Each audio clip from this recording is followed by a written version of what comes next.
আসসালামু আলাইকুম সুপ্রিয় শিক্ষার্থী বন্ধুরা, দাউদকান্দি অনলাইন স্কুলে তোমাদেরকে স্বাগতম। আমি আসমা আক্তার, সহকারী শিক্ষক, হরিপুর সবলাত্মক উচ্চ বিদ্যালয়, দাউদকান্দি, কুমিল্লা। আমি আজকে যে বিষয় নিয়ে তোমাদের আলোচনা করব তা হচ্ছে বাংলা দ্বিতীয় পত্র, ষষ্ঠ শ্রেণী। বাংলা দ্বিতীয় পত্রের আমি আজকে ভাষা নিয়ে আলোচনা করব। ভাষা কাকে বলে? সাধারণত ভাষা বলতে আমরা বুঝি মানুষের মনের ভাব প্রকাশের মাধ্যমকেই বলা হয় ভাষা। অর্থাৎ পৃথিবীতে একমাত্র মানুষেরই কিন্তু ভাষা আছে, আর মানুষ তার স্নায়ু, মস্তিষ্ক ইত্যাদি অঙ্গ প্রত্যঙ্গ সব কিছুর মাধ্যমে মানুষ কি করে তার ভাষাটা প্রকাশ করে। এখন মূলত ভাষা বলতে আমরা তাহলে কি বুঝি? যেসব কথার মাধ্যমে মানুষের কাছে আমাদের মনের ভাবটা প্রকাশ করতে বা তুলে ধরতে পারি তাকেই কি বলা হয়? ভাষা। তাকেই বলা হয় ভাষা। ভাষা সাধারণত দুই প্রকার, একটা হচ্ছে মৌখিক ভাষা আর একটা হচ্ছে লিখিত ভাষা। মৌখিক ভাষাটা কি? মৌখিক ভাষাটা হচ্ছে যেটা আমরা শুধুমাত্র মুখের মাধ্যমে প্রকাশ করি, সেটাকে বলা হয় মৌখিক ভাষা। অর্থাৎ আমরা শুধু কথা বলার ক্ষেত্রে ব্যবহার করি, কোনো লেখার ব্যবস্থা নাই, সেটাই হচ্ছে কি মৌখিক ভাষা। আর লিখিত ভাষাটা যেটা হচ্ছে মুখে সীমাবদ্ধতা আছে, কিন্তু বাস্তবিক জীবনে সেটা কাগজে কলমে কি করা হয়? লিপিবদ্ধ করা হয়, সেটা হচ্ছে কি লিখিত ভাষা বা লেখন বা রাইটিং সিস্টেম। এখন এই লিখিত ভাষা ব্যবস্থা প্রধানত তিন প্রকারের। একটা হচ্ছে বর্ণভিত্তিক, অক্ষরভিত্তিক, আর হচ্ছে ভাবাত্মক। বর্ণভিত্তিকটা হচ্ছে যেমন বাংলা, ইংরেজি, হিন্দি, আরবি, এগুলো হচ্ছে এক একটা বর্ণভিত্তিক। আর আক্ষরিক হচ্ছে যেমন ছোট ছোট যেমন অক্ষর বলতে বোঝায় কথা বলার সময় আমরা একটা উচ্চারণ করি, একটা ইউনিট বা একটা দল, যেমন জাপানি একটা ভাষা, এটা হচ্ছে কি আক্ষরিক। আর ভাবাত্মক যে জিনিসটা হচ্ছে সেটা হচ্ছে বিশ্বের এমন কিছু ভাষা আছে যেগুলা বর্ণ কিংবা অক্ষর কোনোটাই ব্যবহৃত হয় না, যেমন ছবি এঁকে, সেগুলোকে বলা হয় ভাবাত্মক। যেমন চীন, কোরিয়া ভাষা এই পদ্ধতি লেখা হয়। তাহলে আমরা প্রথমে কি বুঝলাম ভাষা কাকে বলে? ভাষা হচ্ছে মনের ভাব প্রকাশ করার মাধ্যমকে বলে। এখন ভাষা সাধারণত দুই প্রকার, একটা হচ্ছে মৌখিক, একটা লিখিত। মৌখিক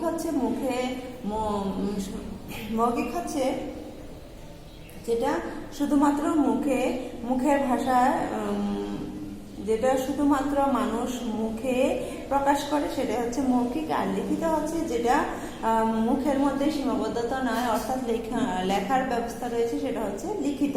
আর এই লিখিতটা আবার তিনটা প্রকার, এটা হচ্ছে বর্ণ, আক্ষরিক এবং ভাবাত্মক। এরপরে হচ্ছে ভাষার উপাদান কি? ভাষার উপাদান কয়টি? ভাষার উপাদান হচ্ছে চারটি।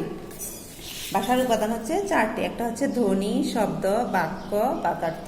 ধ্বনি, শব্দ, বাক্য এবং বাগার্থ। বাতাসের আঘাতের ফলে কি হয়? ধ্বনি সৃষ্টি হয়। ভাষা থেকে ধ্বনি হিসেবে গ্রহণ করা হয়েছে, যা বাকযন্ত্র এর সাহায্যে তৈরি হয়। শব্দ এক বা একাধিক ধ্বনি মিলে শব্দের সৃষ্টি। বাক্য বলতে কথা বোঝায়। এখানে কতগুলো শব্দ পাশাপাশি বসে একটা একটা পরিপূর্ণ অর্থবোধক বাক্য, একটা পরিপূর্ণ অর্থ প্রকাশ করাকেই বাক্য বলা হয়। বাগার্থ আবিধানিক অর্থ থাকে,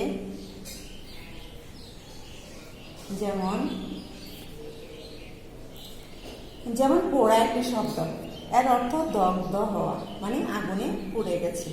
এই শব্দটা হচ্ছে বাগার্থ। শব্দটির দিক থেকে যখন বাক্য তৈরি করা হলো তখন আমার মন পুড়ছে, এখানে পুরা দগ্ধ হওয়া না, অর্থাৎ এক একটা শব্দের আবিধানিক একটা অর্থ প্রকাশ করে। তাইলে ভাষার উপাদান কয়টি? 4টি। একটা হচ্ছে ধ্বনি, শব্দ, বাক্য এবং বাগার্থ। এছাড়াও ভাষার আরও কিছু বৈচিত্র্যপূর্ণ দিক রয়েছে, যেমন উপভাষা, প্রমিত ভাষা এবং কথ্য ভাষা, সামাজিক ভাষা। উপভাষাটা কি? উপভাষাটা হচ্ছে একই ভাষা যারা ব্যবহার করে তাদেরকে বলা হয় একভাষী বা ভাষিক সম্প্রদায়। আর ভৌগোলিক বা অঞ্চল ভেদে যে ভাষা ব্যবহার করা হয় তাকে বলা হচ্ছে উপভাষা। এই ভাষাকে আবার আঞ্চলিক ভাষাও বলা যায়। এই ভাষাকে আবার কি ভাষা বলা হয়? আঞ্চলিক ভাষা। অর্থাৎ এক একটা ভৌগোলিক বা অঞ্চল ভেদে যে ভাষা ব্যবহার করা হয় তাকে বলা হয় উপভাষা বা আঞ্চলিক ভাষা। এরপর আছে প্রমিত ভাষা। প্রমিত ভাষাটি কি?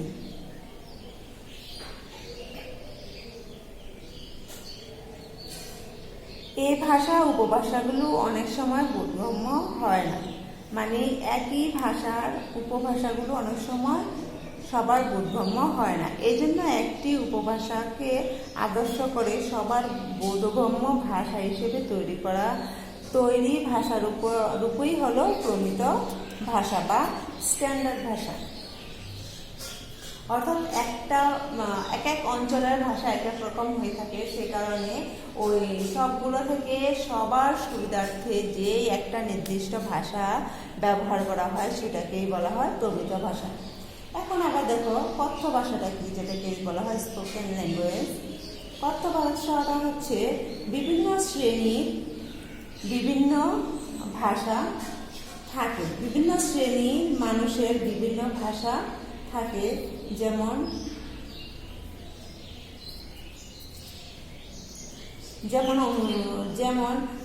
শিক্ষক বা শ্রেণীকক্ষ পাঠদান করে কিংবা কোনো বিষয়ে অনুষ্ঠান আমরা বক্তব্য উপস্থাপন করি, তখন ভাষা ব্যবহার সম্পর্কে সচেতনতা দেখা দেয়। অর্থাৎ কথ্য ভাষাটা হচ্ছে এরকম যে পরিবেশ এবং প্রয়োজন বোধে যে ভাষাটা আমরা ব্যবহার করে ব্যবহার করে থাকি তাকে বলা হয় কথ্য ভাষা। ব্যক্তি ভাষাটা হচ্ছে ভাষা সম্প্রদায়ের মধ্যে বাস করলে সবার ভাষা অভিন্ন হয়। ব্যক্তি এর নিজস্ব পরিচয়ে যে ভাষারূপের মাধ্যমে প্রকাশ করা হয় তা হলো ব্যক্তি ভাষা। এখন ব্যক্তি ভাষার মধ্যে আবার আছে কি ব্যক্তি ভাষা। এখন ব্যক্তি ভাষাটা কি? ব্যক্তি ভাষাটা হচ্ছে মৌখিক বা লিখিত উভয়টাই হলো ব্যক্তি ভাষা। যেমন সাহিত্যকরা তার নিজের ভাষা কি করে একটা সাহিত্য সৃষ্টি করে। এরপর দেখো সামাজিক ভাষা। সমাজের যে কোনো বিষয়ে শ্রেণীর ভাষাকে বলা হয় সামাজিক ভাষা। যেমন এখানে উচ্চ শ্রেণী আছে, নিম্ন শ্রেণী আছে। উচ্চ শ্রেণী যারা অধিক সুযোগ সুবিধা লাভ করে তারা উচ্চ শ্রেণীর ভাষা ব্যবহার করে, আর যাদের সামাজিক সুযোগ সুবিধা কম লাভ করে, শিক্ষার তেমন সুযোগ পায় না, তারা নিম্ন শ্রেণীর ভাষা ব্যবহার করে। এরপর আরো আছে তোমার পেশাগত ভাষা, দ্বিতীয় ভাষা। পেশাগত ভাষাটা হচ্ছে যেমন বিভিন্ন পেশায় মানুষ নিয়োজিত থাকে, ডাক্তার, ইঞ্জিনিয়ার, আইনজীবী, প্রকৌশলী, তাদের আবার নিজস্ব কিছু ভাষা থাকে, সেগুলা হচ্ছে কি পেশাগত ভাষা। আর দ্বিতীয় ভাষাটা হচ্ছে কি ফরেন ল্যাঙ্গুয়েজ, অর্থাৎ বিদেশি ভাষা। আমাদের দেশের ভাষা হচ্ছে বাংলা, আর অন্য দেশের ভাষা হচ্ছে আমাদের দ্বিতীয় ভাষা হচ্ছে মূলত ইংরেজি। এছাড়া আরো অনেক ভাষা রয়েছে, আরবি, ফার্সি, এগুলো হচ্ছে কি দ্বিতীয় ভাষা। এছাড়া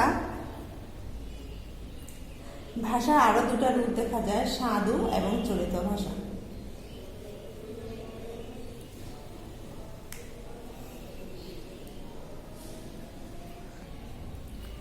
সাধু এবং চলিত ভাষা।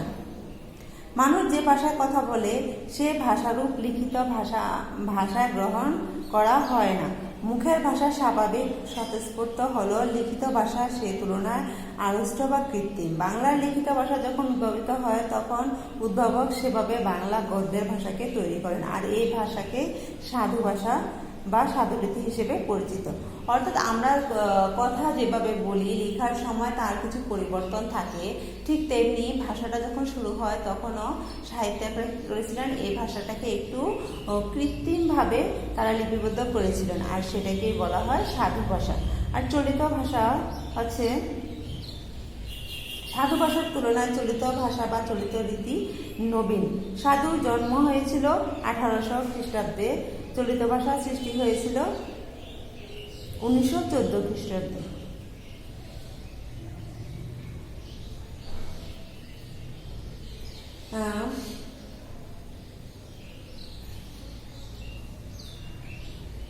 তাহলে ভাষা সম্পর্কে আজকে মোটামুটি অনেকটাই আলোচনা করলাম। তোমরা বাসায় লেখাপড়া করবে, শিক্ষার্থীরা বাসায় থাকবে, সুস্থ থাকবে, ভালো থাকবে। আবার পরবর্তী ক্লাসে অন্য কোনো বিষয় নিয়ে তোমাদের সাথে আলোচনা করা হবে। ততদিন তোমরা ভালো থাকো, সুস্থ থাকো। আল্লাহ হাফেজ।